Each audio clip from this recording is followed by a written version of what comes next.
అందరికీ నమస్కారం అండి. నేను ఏలూరు అర్బన్ తహసీల్దార్ మాట్లాడుతున్నాను. నా పేరు జీవి శాస్త్రి. మన ఏలూరు సంయుక్త కలెక్టర్ గారి యొక్క ఆదేశాల ప్రకారం సత్యనారాయణ థియేటర్ దగ్గర ఉన్నాము. యాక్చువల్గా ఈ సత్యనారాయణ థియేటర్లో 3 స్క్రీన్స్ ఉన్నాయి, కానీ ఒక స్క్రీన్ మటుకే ప్లే చేస్తూ ఉన్నారు.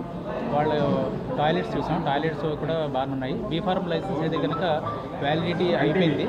అది ఫైర్కి సంబంధించి వాళ్ళకి చలానా కట్టారు, కానీ ఇంకా వాళ్ళ నుంచి ఇంకా సర్టిఫికేట్ రాలేదు. అదంతా వచ్చిన తర్వాత మళ్ళీ ఆర్టీఓ దగ్గర వీళ్ళు అప్లై చేసుకుంటే వాళ్ళు రెన్యూల్ చేసి మళ్ళీ బీఫార్మ్ లైసెన్స్ ఇవ్వడం జరుగుతుంది.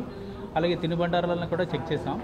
దాంట్లో కూల్ డ్రింక్స్ అయితే కనుక ఇక్కడ ఒక 10 రూపీస్ ఎక్కువగా చేస్తున్నారు. ఎందుకంటే బయట అయితే కనుక 300 ml 40 రూపీస్ చొప్పున ఇస్తూ ఉన్నారు. సేమ్ అదే క్వాలిటీ ఇక్కడ మరి 50 రూపీస్ అని బోర్డు పెట్టి ఉన్నారు.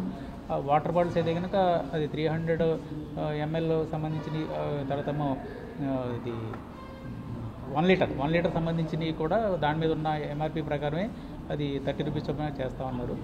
వీళ్ళకి బీఫార్మ్ లైసెన్స్ అయితే కనుక రెన్యూలు చేయవలసి ఉంది. ఇప్పుడు షో అయితే కనుక ఒక షో మాత్రమే జరుగుతూ ఉంది. వీటి మీద సమగ్రమైన నివేదిక జిల్లా సంయుక్త కలెక్టర్ గారికి మేము నివేదిక సమర్పిస్తాం. తర్వాత వారి ఆదేశాల ప్రకారం తదుపరి చర్య తీసుకుంటూ జరుగుతుంది. దాకా చేసినట్లే ఏమన్నా లోపల గుర్తించారా? ఇంకా ఏ థియేటర్లో గుర్తించారు?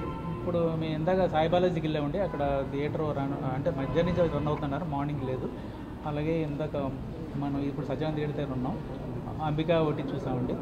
ఇప్పుడు పక్కన విజయలక్ష్మి కూడా ఉంది, దానికి కూడా థియేటర్ కూడా వెళ్తాం. దీని మీద సమగ్ర నివేదిక మేము సంయుక్త కలెక్టర్ గారికి సమర్పించడం జరుగుతుంది. అన్నీ చూస్తామండి. మొత్తం 5 థియేటర్స్ ఉన్నాయి. మనకి 15 స్క్రీన్స్ ఉన్నాయండి యాక్చువల్గా.